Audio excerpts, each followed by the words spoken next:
ভারতের আগরতলায় বাংলাদেশ মিশনে হামলা ও ভাঙচুরের প্রতিবাদে শাহবাগে জাতীয় নাগরিক কমিটির বিক্ষোভ সমাবেশ। সেখান থেকে মিছিল নিয়ে সংগঠনটি কেন্দ্রীয় শহীদ মিনারে অবস্থান নেয়। ভারত বাংলাদেশের সার্বভৌমত্ব নষ্টের পায়তারা করছে অভিযোগ করে সমাবেশে বক্তারা দাবি করেন, শেখ হাসিনা সরকার ভারতের সঙ্গে যেসব অসম চুক্তি করেছে সেগুলো বাতিল করতে হবে।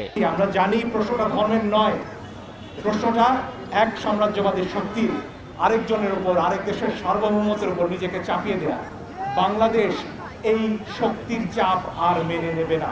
বাংলাদেশ মিশনে হামলা ভিয়েনা সনদের লঙ্ঘন বলেও জানান তারা। হিন্দুত্ববাদী যে সংগঠনগুলো বাংলাদেশের সার্বভৌমত্বের উপর আঘাত করেছে তা সুস্পষ্ট ভিয়েনা চুক্তির লঙ্ঘন।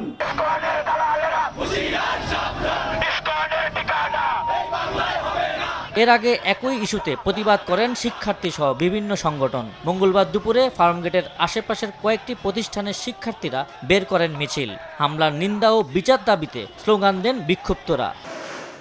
সকালে ঢাকা বিশ্ববিদ্যালয়ের মধুর ক্যান্টিনে সংবাদ সম্মেলন করে হামলায় জড়িতদের গ্রেফতার করে দ্রুত বিচারের দাবি জানায় সার্বভৌমত্ব আন্দোলন।